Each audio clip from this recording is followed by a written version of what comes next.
Well, welcome to this session of the CX Exchange. My guests today are Niki French, the Customer Service Branch Manager for the Transportation Security Administration. We're also joined by Kriste Jordan-Smith, the Federal Security Director at the Dallas-Fort Worth International Airport, also with the Transportation Security Administration. Kriste, thank you as well for joining us. It's great to have someone in the field to talk to us about customer experience. Outstanding. And howdy from Texas. Good to see you today. Everything's bigger in Texas, including our customer service. Looking forward to talking to you. All right, there's a lot to cover here, so let's just jump in. Niki, I appreciate the fact that you and I have had some really great conversations over the last a year or so about customer experience. So let's maybe take a half a step back and just remind folks, TSA is all about customer experience. You guys have done a lot of work focusing there. Let's talk about your strategy, and maybe we can get into some of those data, metrics, and progress. Yeah, of course. So, customer experience, customer service, and, being public servants is something that TSA has always focused on. Going back to 2018, that was our, I guess, maybe official start when OMB designated us as a high impact service provider. So from there, we really started doing our public data collection and reporting. That includes quarterly data reporting on our contact center, and then soon we'll be reporting on, our survey from the actual passengers themselves. So lots of work has been done. We've really, in 2020, we did a lot of work. We conducted an assessment across the agency, interviewed people in leadership to really get a pulse on where we are and where we want to be. And that cultural, organizational assessment has really helped us develop, a ton of pilots that I know you and I have talked about in the past.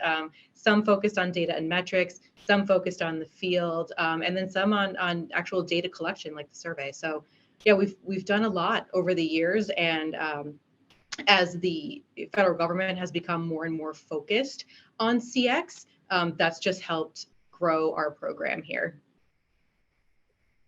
That 2020 organizational assessment probably set the tone from kind of the next 1 year, 3 year, 5 year plan, however you guys put it together. What's it look like today? What's 2023 look like? And how are you starting to look at, okay, what can we do in 2024, 2025 and beyond?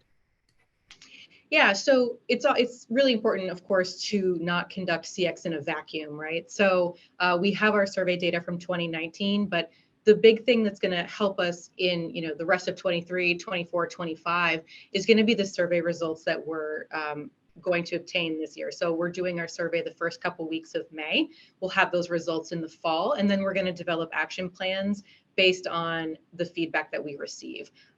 We already have a bunch of pilots in motion for training, professionalism, communication, things of that nature that we're certain will continue, regardless of the survey results, right? But we are looking forward to seeing exactly what the traveling public thinks that we should work on. Because what I think I should work on and what Kriste thinks we should work on, hopefully line up, right? But again, you can't go forth with CX projects without asking your customer base what they need from you. Kriste, let's talk about that customer base a little bit. You are, again, Dallas-Fort Worth International Airport, on the ground every day dealing with it. What kind of strategy are you taking on the ground around, again, customer experience based on maybe some of the things that Niki is doing at headquarters? Yes, it's really aligning with everything she's talking about. There's a renewed energy, a renewed focus across our workforce here at DFW, and a renewed, we used to think of security and customer service as mutually exclusive, and they're really so much more integrated now. And individuals having language around the passenger experience, and individuals looking at, okay, what could we be doing, not just from a security perspective, but to make this whole journey better for everyone along the way. So there's been a lot more emphasis on that. My goal as Federal Security Director is to have that be consistent. We're a huge airport here. We have 5 terminals, 15 checkpoints, tens of thousands of people a day coming through, and to have that be consistent every time with a highly dynamic and diverse workforce. So it's renewed energy, renewed focus, staying aligned with what everything Niki's doing. We are chomping at the bit to get the survey data back. So we're very much looking forward to the voice of the traveler being in our ear and helping guide our next steps and have that more consistent, positive, and secure experience. 5 terminals, 15 checkpoints, tens of thousands of people who are there. Consistency is probably your biggest challenge. How do you make sure that, okay, headquarters says this, I say this, how does it get down to that person who's checking my bag or looking at my passport or my ID or whatever it is? How do you kind of make those connections?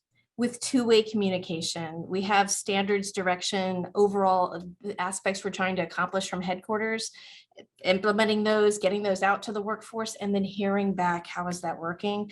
Adjusting those standards based on that feedback. So it's really a process, a dynamic process where the requirements come down, we hear back how it's working, we tweak a little, build a little, continue to build on what works. So it's really through that two-way process we find it to be most effective. They'll tell us what they think. We just have to have our ears open to hear them.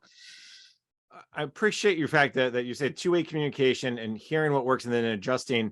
I'll throw you maybe a little bit of a curveball, Kriste. Is there any, can you give me maybe an example where you thought, oh, this will work, this makes sense, that Niki told me to do it, we'll throw her under the bus too, maybe. And then when it got down to the field folks at TSO said, yeah, no, that makes things worse, or it makes things less efficient, or whatever the rationale was. Well, this one doesn't belong to Niki. Everything she's ever sent us has been golden, but from another shop not to be named. Signage. Signage is a real challenge here. We receive a lot of signage requirements from that office to not be named. And it's great intentions, beautiful design, and no one reads them. They're effectively ineffective. So that's one of those aspects where we go back and we offer up other ways to get that message to these travelers that isn't something that isn't going to work. And they've been responsive to that and adjusting the tactics. We now show those same messages on splash screens above or have them verbally communicated. That's a good example of communicating better in real time on what actually works in the field. The one sign I'll offer you that works is the one, don't make a joke about carrying a bomb or doing anything bad. I think that sign definitely works, because when my kids were little, I definitely nudged them over there, said, not funny, guys. So there you go. That's one. I appreciate Niki, that. jump in as well about the communication piece, that two-way communication. When you talk to Kriste or other airport directors, what do you hear from them about some of their challenges around customer experience, and how do they take what you're trying to do and some of your strategies and begin that implementation? Yeah, I mean, first of all, for the signs, I was going to ask you if you've ever read any of them. It is a challenge. I mean, communication is always challenging, right? I mean, Kriste just gave you the example of her airport. That's just one airport, I mean, there's, boy, you might have to correct me if I'm wrong here, but I know there's over 430 airports. And that's a lot of people to get on one page, right? So we communicate early and often, and we also talk to people at different levels. So, Kriste and I talk a lot. She will share the message with her coworkers, all the other federal security directors across the nation. We do a lot of emails, try to get like high level points out. We can do national shift briefs, which go out to the workforce. And then my team in particular also does a lot of work with the customer service managers. There's not one at every single airport, but there is a POC that may cover, half a dozen airports in an area. So we try to communicate the same message to multiple audiences so that everyone is hearing it from us, and we're not just relying on, the federal security directors to get a message down to the customer service manager and then to their entire workforce. That wouldn't be fair to try to add that to their list of things to do. So we try to spread the message. Can I build one other idea on top of that? One thing people might not understand about TSA, the schedules are unusual. A lot of our workforce will start at DFW, for instance, at 3 a.m, and then their 8.5 hours follows, or late evening work. So communicating with those varying days off, varying start and stop times, the sheer geographic footprint, all of that comes into play in a highly operational environment. I think that's a little different than a lot of agencies that do a lot of knowledge work and have that very set schedule where communication is inherently easier, either due to co-location or just schedules that line up better. It can be very across the map in a large airport. Yeah, that's a great point, Kriste. And, it's really critical for, when my team delivers the, CX Demystified briefing, right? We try to vary the day, we vary the time. My team has stayed on East Coast time late in the evening so that we can accommodate Hawaii and Guam, right? Like, we've got to be flexible so that we can, we're asking the TSOs to take time out of their schedule to attend a training. And that means that that can't be just conducted Monday through Friday, 9 to 5 Eastern time. That just doesn't work. So it takes a lot of work and a lot of flexibility on everyone's part to really keep this dream afloat here. I want to let's talk a little about that CX demystified briefing. It's part of that training. I remember we talked a couple months ago, Niki, that you had that initial round of training, and now you're thinking of maybe you called the 201 course, right? We went from 101 to 201. Let's talk about give folks an idea of what that CX demystified briefing is like, and then how are you thinking about the training going forward? Yeah, absolutely. So, we're still, it's in the new hire training, which is huge, right? And it's really a back to basics type course. We modeled it after Mythbusters. So it's meant to be a little bit light and fun because we want people to get buy-in, and we don't want to come at people and think that, the customer service that's provided at the checkpoints is terrible. You know what I mean? That's not what we're after. We're really after a culture shift and getting people to understand, especially the frontline workforce, right? Why does your behavior matter? It matters a lot. I mean, number one, security. We rely on passengers as a layer of security. So if the passengers don't trust us to do our job, they're not going to help us in reporting unattended bags or suspicious behavior. So it's really, really critical. We go over things like, what does customer service mean to TSA? Because I know Kriste can attest to this. The field maybe doesn't want to hear it called customer service, not because they don't believe in being professional and courteous and respectful, but because your first inclination is the customer is always right in a retail environment. So this class kind of talks about that's not what customer service means to TSA. To TSA, it means being professional and communicating clearly, providing your last name when asked, things like that. It's not the passenger's always right, of course. Like, we have security procedures.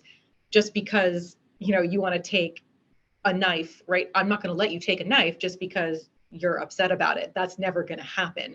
But it's all about, how do I communicate to you why you can't have that knife, and what are your options for disposal? Like, how can we work through this? It's not coming, but let me, help walk you through this in a way that leaves you feeling that I was professional and doing my job. So, that's really kind of the bulk of the class, to be quite honest, is communication and professionalism. We really keep a close pulse on the data that we get back that comes from Niki's shop and her contact center.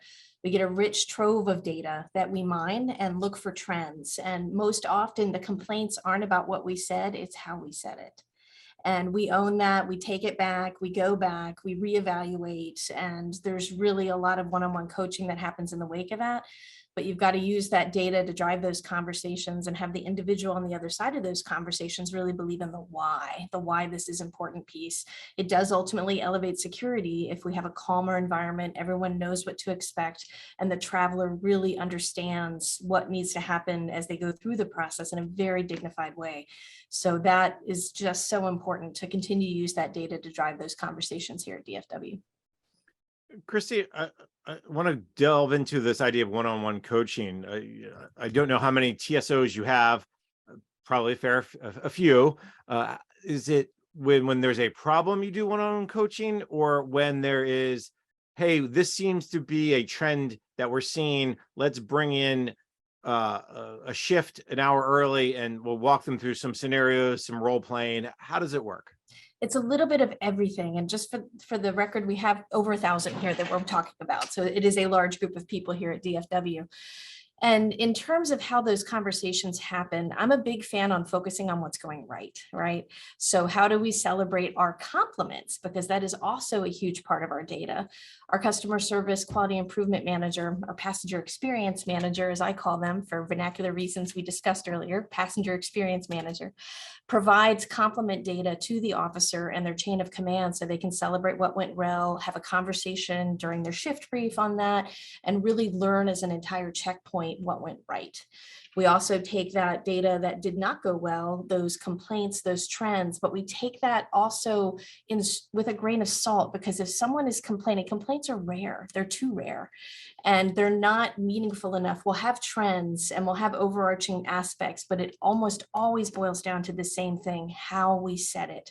The rude officer allegation, right? And the way we showed up in that moment. So some of those we go back very specifically and hot wash with that individual and then the entire team as a whole. Trends as a whole we're constantly looking at, but it's all about the refinement of that conversation and how we said it that we try to hone in on, but looking at both what went well and what did not. I hope that helps. And I'm happy to dive into that further because it's a regular recurring conversation, as you can see. I find it interesting you say complaints are rare. Yes. Is that because people just kind of blow it off and go, like, what's the point? It is what it is. I'll move it. So I got on my plane. I got to my destination, or I got out of the airport. I got to my hotel. Is that why, or is it more that, for all the challenges that big organizations, 1,000 people at an airport face, they probably do a pretty darn good job day in and day out? I have my theories, but I'll let our nationwide expert chime in on that one. Niki, what's your take on that? Well, I was going to say, I'll be able to tell you exactly the sentiment in early fall once I get my results. But, it really is truly, I think that the overwhelming majority of people have a neutral or positive experience when they go through. And even at the TSA contact center, we get complaints, yes. But the majority of things that the contact center receives are actually information requests. So, and to Kriste's point, we do get complaints, and almost, all the complaints that are focused on the TSO and that engagement is really based on a lack of communication. But we get other complaints that maybe necessarily aren't even TSA about, like, checked baggage, getting lost or rerouted or missing and damaged, things like that, could be the airline, it could be us, it could be anything, you see what bags go through. So it's really, I think what you see in the media is really a fraction of what what passengers on the regular are experiencing. And especially, when we get these reports and we send them out to Kriste and all the other airports, we normalize that data per 100,000 passengers. So we talk about complaint rates, and it could be 4 complaints per 100,000 passengers. So it's a pretty low rate, particularly when you think about 2 million plus people traveling every day. Complaints really just don't make up a ton of our volume. The ones that we do that make it to the media are serious allegations. And I think that's what gets misconstrued, is that it tends to come off as like, this is what everyone is experiencing, or this is what lots of people are experiencing, but that's not what the data shows. I want to add to this too. It is numerically rare, but we treat them like diamonds, right? When that Yes. feedback comes back to us, we take that as a learning moment. So I don't mean rare as in we're ignoring it. It is rare and precious to us. So It's that old discussion. There's not news when a plane lands safely, right? Oh, look, at Dallas Fort Worth, 1,000 planes took off and landed without a problem. It's only news when there is a problem. And I think sometimes we all lose sight of that. I've told friends, I don't want to fly. It's flying's awful. I'm like, really? How many planes took off and landed without a problem last week? I don't know. Right. So I'm sure you all are much more closer to that than people, than anyone like myself. But I do want to go to one thing about the learning moment. mm-hmm. How does learning happen? You talked to Kriste a little bit about the different approaches, whether it's in one-on-one meetings or during shift changes. How do you ensure that the learning is happening? And we'll go back to sometimes if you have kids, they can hear you and they can listen to you. How do you make sure that they're doing both? Niki, do you want me to take that locally, or do you want to hit it from the national first? Sure. So go for it. Absolutely.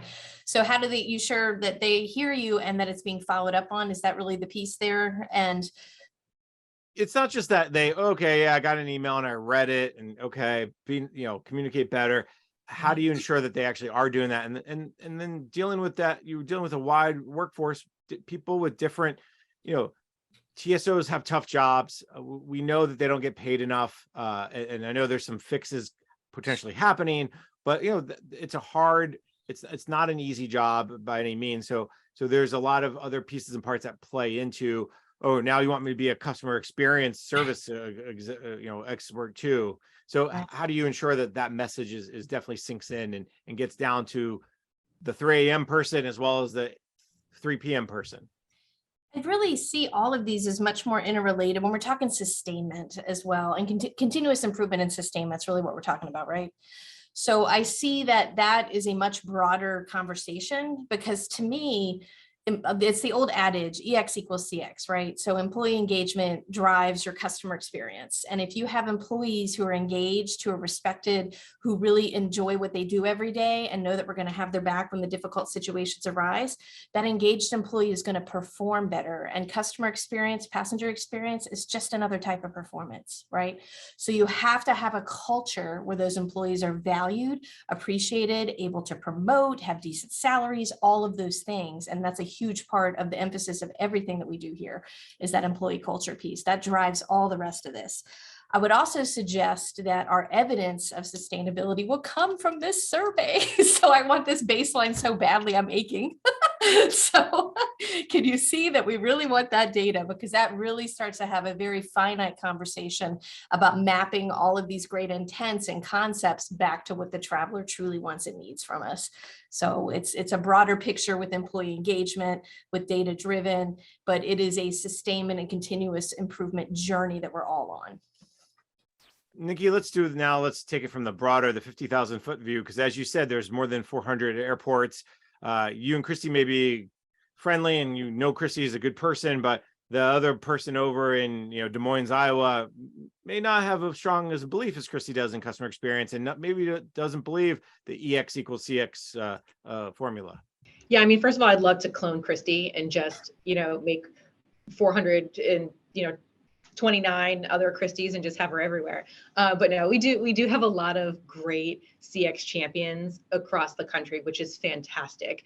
And we've, slowly but surely been building our cohort of CX champions to keep spreading the message. But I think, Kriste, I'll speak for you too. I think we like when we get the naysayers, right? Like we want to talk to them. Those are some of my favorite people to talk to, because if you can flip them and get them to understand, then, you're doing great. So I don't mind having difficult conversations. It's really important. And, we check in early and often with people. Again, when my branch does all of our work with the customer service managers across the country, we're always asking, what can we do for you? What do you need from us? And sometimes they do have challenges there that, I may need to call Kriste and say, hey, can you have a conversation with somebody? And, I'm having a little bit of trouble with, one airport or another, just with buy-in. And, it's really it's all about, building your network, quite honestly, and just calling in favors when you need them. And Niki, how often do you travel? I mean, are you going out to hang out with Kriste at the airport every quarter, every couple times, once a year? How often do you get to? Wish. Yeah. No, I do have a trip coming up. I'm going to Albuquerque, Denver, and Colorado Springs. So I'll be meeting with leadership in Denver, and then I'm actually going to be in Colorado Springs for the kickoff of our survey. I'll be out there conducting surveys on May 1st with the airport. So really exciting. And, we're getting back to traveling because it's important for us to get out there and actually meet all the people that we're talking to. So we have plans to conduct some train the trainer sessions for CX Demystified. We're looking at possibly going to Phoenix. And then Raleigh Durham just reached out to me last week. They're hoping to, do some training for their airport as well. So, we're always looking for reasons to get out there and get in front of passengers and, of course, the TSOs. And Kriste, I'll ask you a very similar question, not necessarily how much you travel, but do you get together with other airport directors, TSA airport directors across the Texas state, or even neighboring states at all? How often do you kind of trade best practices and commiserate and the like? So the federal security director community is well connected across the country, and exchanging what's working, what's not working, and bringing renewed focus and emphasis to this is part of my championship right now across that community. So I would suggest on a daily basis, I'm communicating with at least one or two FSDs, and then several times a year we'll get together virtually or in person. And this passenger experience piece is part of those conversations. And how do we deliver that along with a very effective security posture and a very positive traveler experience? So all of that is part of those conversations. I'm also really pleased to report our senior leadership is always in the field. The headquarters, very senior leadership for TSA, constantly in airports, building up what is needed. That's part of that employee engagement piece, and ensuring basic needs are getting met so that we can then focus as best we can on being our best every day in the checkpoint. So that's a big part of it. And of course, our partnership with AFSCME, arm in arm with them on this, and having all of our folks from the union help understand the value proposition here. They're echoing and being ambassadors just as much as we are. So it's really this team effort that Niki's talking about across the country, very interconnected at the senior executive level, federal security director level, very interconnected at the headquarters level, very connected at supervisor frontline level as well. So there's many different communities of practice that are helping here. It's part organic, part standards based, but really moving forward. I'm glad you brought up both pieces, the senior leadership engagement as well as the union piece. Both are really important to get folks moving in the right direction. I wanted to maybe start with the union piece. It's relatively new that TSOs are part of the union. I think it's AFGE, if you'll correct me if I'm wrong.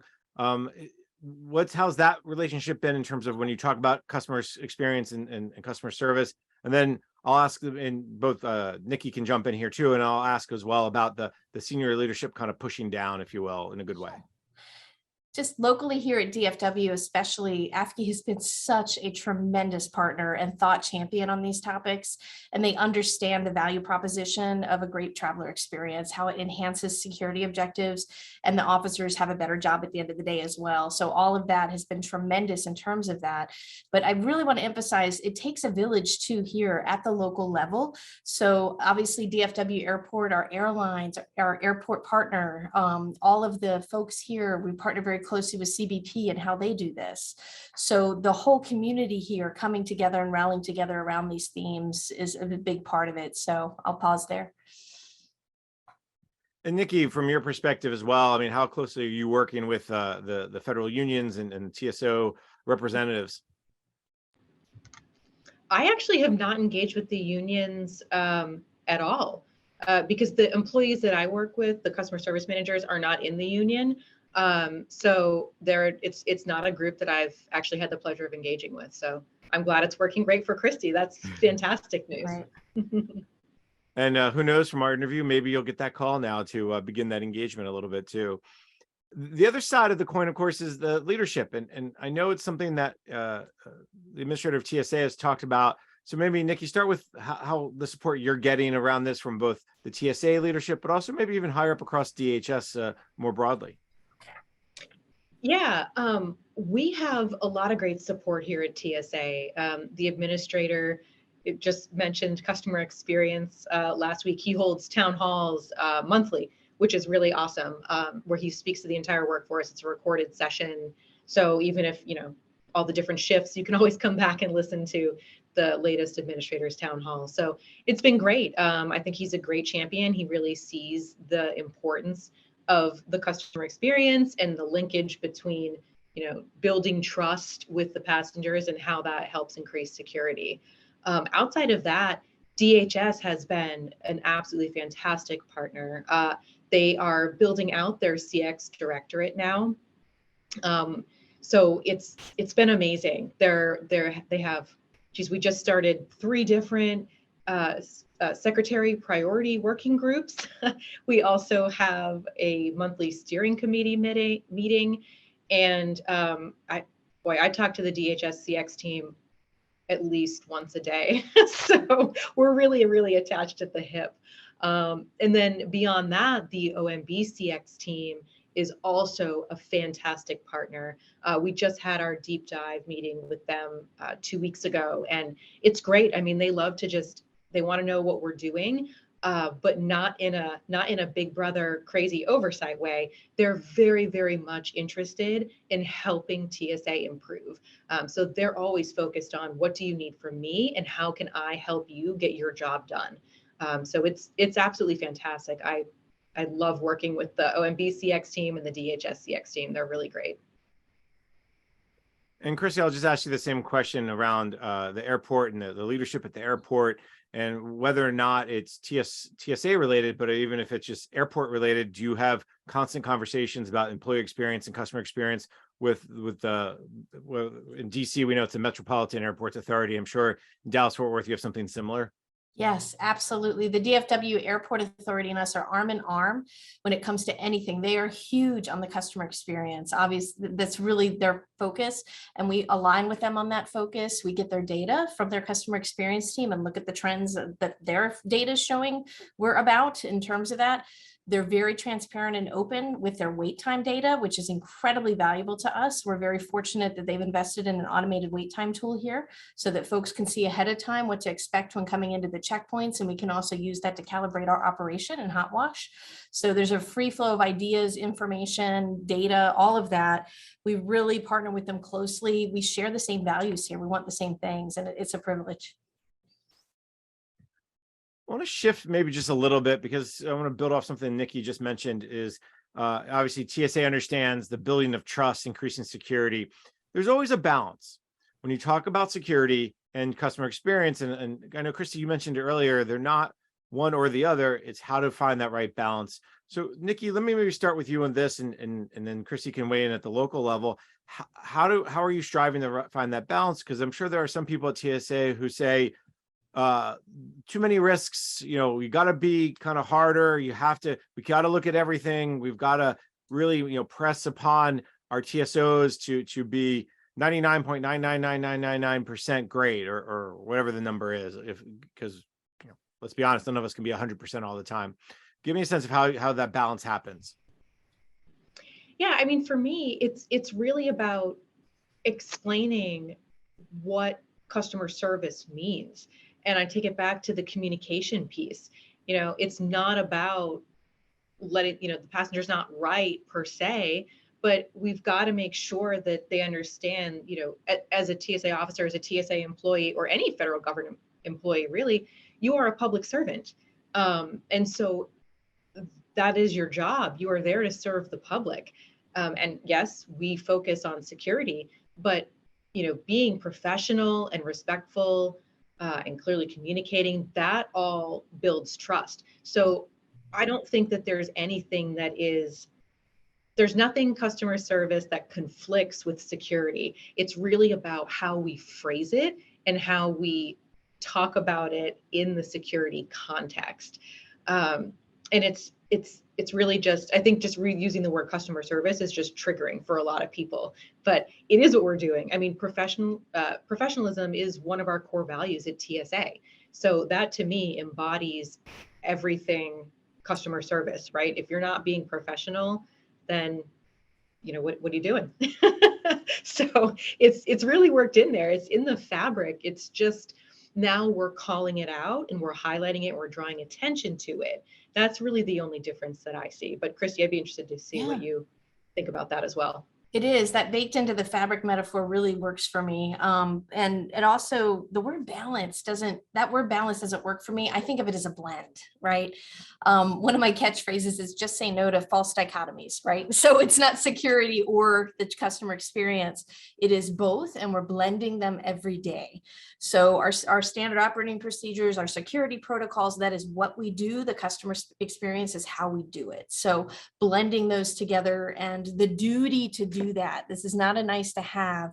Respect is one of the core values at TSA. Integrity, respect, and commitment. We are upholding that standard of respect by doing this. So we really blend those together and see them as seamlessly integrating, ideally. I think a lot of times people confuse the fact that you can have security and have good customer experience, because if you're saying to someone, hey, you can't bring that knife on board. And they go, why not? It's only this big. It's again, going back to something that Niki said, it's kind of how you explain, well, this is why, this is what the rules say, this is how we, deal with this, versus just, sorry, you're out of luck. Good luck, bud.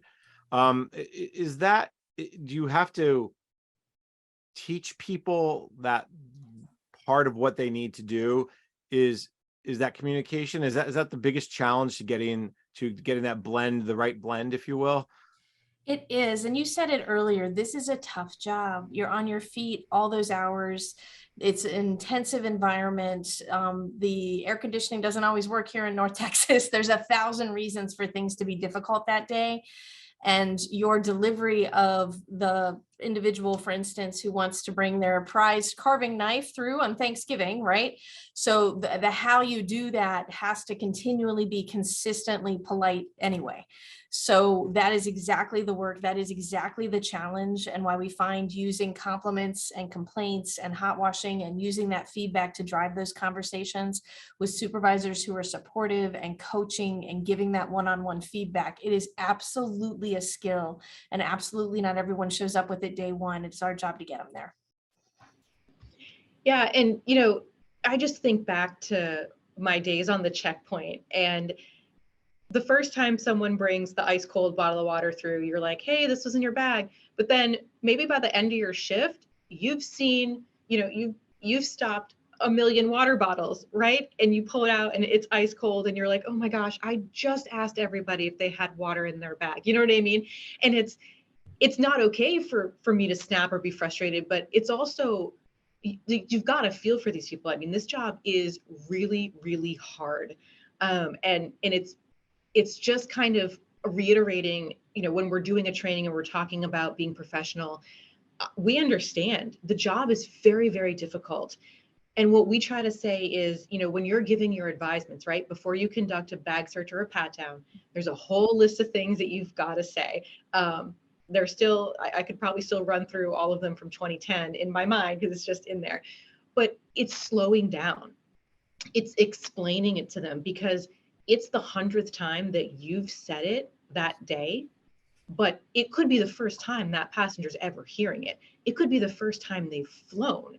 And a lot of times you can see a deer in headlights look on someone's face because I'm about to touch you, I'm about to pat you down. The passenger might be in panic mode. So if you see that, we say, okay, check for understanding.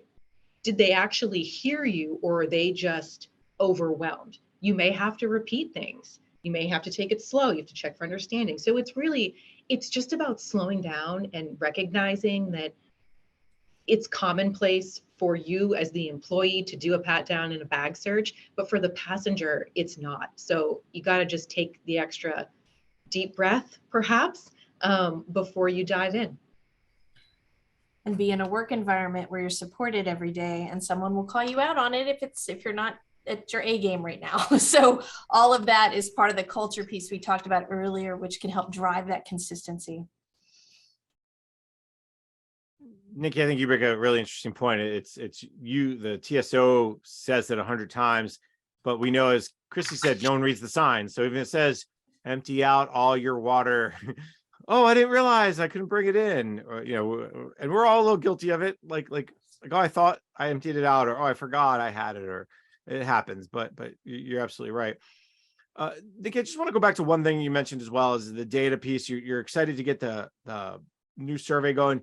You seem to say it's going to start in May, and then it's going to go through the summer, and then you'll have some of the results back in the fall. Give us a little bit of that timeline, and then from that timeline, what do you do with that data to start giving it to folks like Kriste?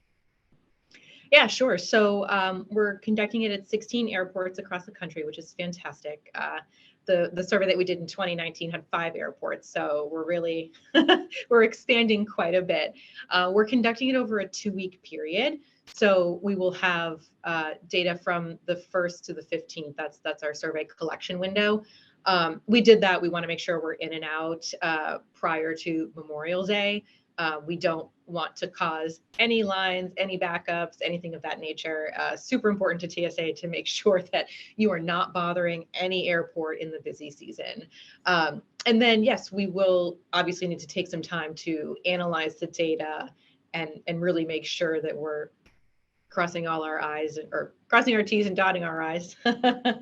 So yeah, we expect to have the data in the fall, and we will be providing it individually to all the airports that participated and helped us out. And then we'll have a national roll up that we'll provide to all of TSA. And it is also a reporting requirement for OMB. So that data will be publicly available on performance.gov/CX. And then at the local level, Kriste, can you talk a little bit about how you all collect data and how you use it to help drive decisions? You made several comments about being excited for Niki's data, but I'm sure you have your own data collection and data analysis. Yes, and like everything, the data's on a spectrum, right? Some of it's anecdotal, conversational, really more of that daily chatter in the checkpoint piece, and some of it is really more formalized. This survey instrument that Niki's talking about, I keep talking about the 27 PhDs behind it, so much more sophisticated, much more valid statistically, all of that. So that whole range of data is what we use, what we drive towards, and what we really look forward to. I get data every day from the TCC, from individuals who do those rare but precious complaints, and the compliments comes from Niki's team there at headquarters that comes straight to my passenger experience manager here and is really analyzed for trends and talks through those conversations we talked about. I also talk regularly with our customer experience manager on the airport side to see what data they use and what they are seeing in terms of the picture from the point of view of the traveler. So all of that comes in and we do, and again, the goal is the two-way conversation on that information. I'm not just slamming reports up on websites and telling people to click a link. We are talking about what this could mean, whether it's an individual piece of feedback we receive from a passenger or the broader definition of, okay, what does rude and what are the attributes of rude and how can we stop showing up that way? Whether it's those pointed conversations, it's really that those two-way communication mechanisms where we breathe that into the life of this very busy operation. In the last few minutes we have, comes from, sorry, one quick thing. For the data that the contact center provides, we do monthly reporting. We track the top 5 complaints. We track the top 5 airports with rates of complaints and also the bottom 5. So we take a positive spin on it as well, because we want, maybe DFW shows up as the lowest 5 complaints, right? So someone else from a different airport may want to reach out to Kriste and say, hey, what are you doing? Because you're consistently in the top 5 for having the least amount of complaints. So we like to focus on the positives because we don't want to focus just on the negatives, to Kriste's point. But unfortunately, that is what the contact center typically deals in, right? Is complaints. We get compliments, but they're not overly popular.